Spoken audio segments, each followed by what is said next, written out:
Hello, everyone. Again, this is Emily Gunn, and I am presenting to you my Module 5 Barriers to Web 2.0 presentation. I will start with a summary of the articles that were assigned to us to read. The first article, Barriers to Using Web 2.0 and 21st Century Skills. Many things in this stood out to me as I reflected on where my current district and school is in regards to using Web 2.0. We truly are a 21st century school, mainly because we're one-to-one iPads. Every classroom has a smart board, a projector, Apple TV. Wi-Fi is accessible everywhere on our campus, yet we still struggle with successfully implementing Web 2.0 resources. Why? As stated in this article, teachers in my district would say that they really don't have enough time to learn how to use it, implement it, and it's just easier to do it the same way we've always done it. Our district does encourage the use of technology in the classroom. The culture is here, the support is here. So I've kind of been charged with how do I transform their thinking? It's really not that they don't see the advantages to using Web 2.0. They just really are focused on the disadvantages. So a lot of my colleagues and staff members are in agreement with this article, that there are some barriers and some disadvantages, and part of that is my job as the instructional technology coach is to break down those barriers and make them see the advantages outweigh the disadvantages. The next article was the 7 common barriers that obstruct tech adoption in education.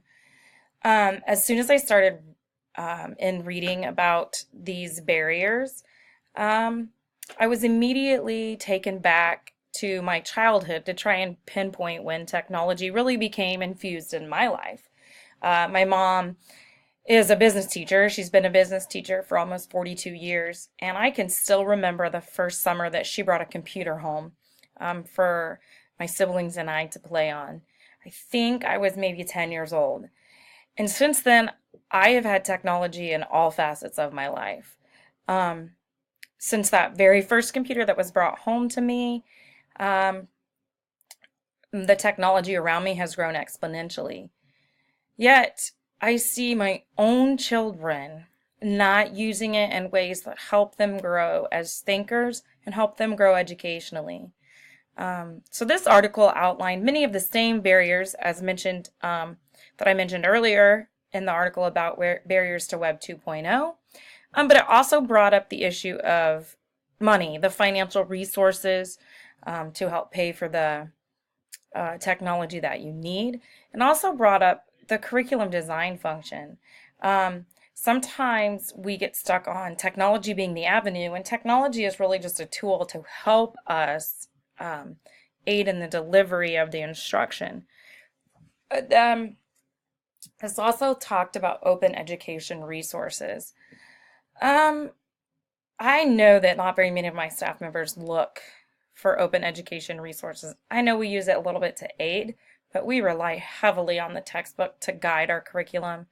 This is slowly starting to change, but I think it's something that we here at Valley Heights really need to look at, especially since we're just getting started and revamping scope and sequences district-wide. So we're kind of on the way to using open education resources, but we really have a lot to do.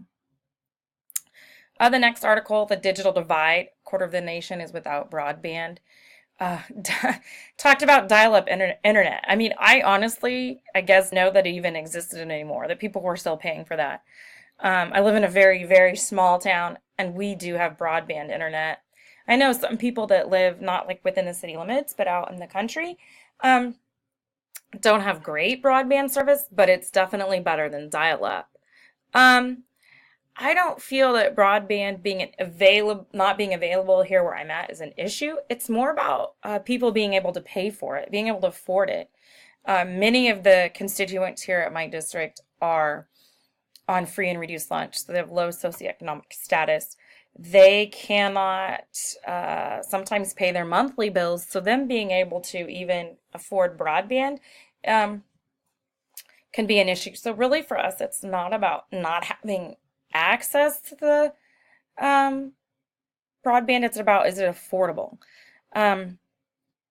It's kind of scary to think that there are children in the United States here that really don't even have access to it. It's in some way, shape, or form. So for me, again, it's more about affordability, not accessibility. And then finally, reading about open educational resources. I have been intrigued by this movement towards OERs for a few years. As our district started looking for a new K through 6 ELA curriculum a few years ago, we didn't look at any open education resources. None. They weren't even talked about. But it was funny how when the bill came for the new resources that we did purchase, and it was quite expensive, nobody said anything, nobody batted an eye. We just paid for it.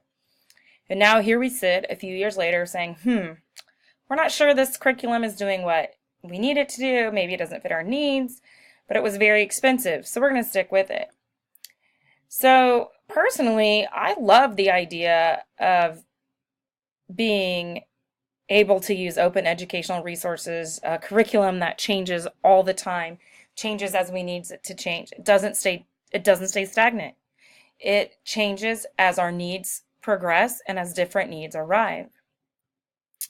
There are maybe some disadvantages to that. Actually, my district talked a lot about EGunn New York when we were looking at some math curriculums. Our math curriculum has some gaps right now, and we are using EGunn New York some to plug those holes. But we're struggling with how does that align with our state standards? What about our state assessments? And so when people ask questions like that, I don't have the answers right now, but I feel like it's worth our time and effort to maybe take some units out of these open educational resources and try aligning it with our current state standards. And does it align with the vision and the goals of the district to see if it works? I really feel like we need to think of as OERs as an option when looking at curriculums, instead of looking at things that cost a lot of money and that are really outdated the minute it ships from the publisher. So those are my article summaries and kind of how they apply to the district that I'm currently working in. So some of the questions that we were posed with addressing were those of the digital divide. Can it be solved? The answer is yes and no. I'm not sure that it will ever truly be solved, as there will always be someone somewhere that can't connect with the technology due to their location, their finances, or some other circumstances. However, I do feel that the divide can be lessened. Schools can help by partnering with services in their community to aid with the financial ability to connect. They can have free or reduced technology services or internet. They can make their community and constituents more aware of where and how to access the free public technology, such as your public libraries, or even making our school campuses available after hours. Why not open those up to the public to come in and use the technology, even if it is after hours for school? The next question has to do with 21st century student skill sets. What skill sets do they need? I kind of struggle with this one a little bit because it's really hard to even define what 21st century skill sets are. But it reminded me of a partnership website that I stumbled across a couple weeks ago called the Partnership for 21st Century Learning. This is a partnership that has an amazingly awesome wealth of resources, knowledge, professional development, all centered around 21st century learning and the skills that successful 21st century graduates need. They focus greatly on what they call the 4 C's: creativity, critical thinking, collaboration, and communication. They're defined very well. Even there's some amazing handbooks that you can download on how you can implement these 4 C's into your classroom. It's something that I have been reading these guidebooks and working on how I can get some of my staff members to use them to help enhance their curriculum. Another question was the impact that global economy has had on my personal internet use. Again, this one was kind of difficult because I can't imagine my life without internet. 10 years old, having first had access was pretty young. And I don't remember my parents what they did with the internet, but I know but the global economy for me and the internet has made so many things, goods, services, easily accessible to us. My husband runs some businesses. It's super easy for us to use the internet to order in parts, supplies, things like that we need. So now, I can't really even imagine going back and not having internet in order to receive some of the goods and services that I do. And then some training that is still needed that I feel that I still need is professional development. I don't feel like we ever stop learning, especially when it comes to technology. It's always ongoing. I'm always looking for more opportunities to further my technology skills and how I can help other teachers in increasing their capacity to use technology as tools in their classroom. Some items that really are on my short list right now for ways for things that I need to get some training on are some open educational resources, get some training, do some research, and get some teachers using some of those resources so we can really get our hands on the ever-changing powers of curriculum without having to be bound by that textbook. Another item that's on my short list has to do with virtual reality and getting some viewers or even the Google Expedition app on our iPads and start doing some exploration that way and embedding some virtual reality into our classrooms. Another question was asked about 21st century technology being available in my district. Like I said, we're really on the cutting edge as far as having technology available. We're one-to-one iPads, grades 3 through 12. There's smart boards, projectors, surround sound in every classroom. We've recently redone our website and rolled out our very basic school app right now. We're still in the development stages of that and that it's not complete yet. And then some things that we're lacking as far as 21st century technology goes is like having a clear vision for the technology and where we're going next and making sure that we really truly are on the cutting edge. Not getting the next latest greatest thing, but are what we're using the best that's out there? Does it meet the needs, the educational needs of our students? And is it really truly taking our students to that next level? And some advantages of innovative practices in schools are, again, increased student engagement, increased student achievement, those 21st century skills that they gain that are required for post-secondary skills, for post-secondary school and job seeking. Those skills are really important. And so having those innovative practices built into their everyday learning will truly help them. And having innovative practices really makes for more effective and efficient teachers.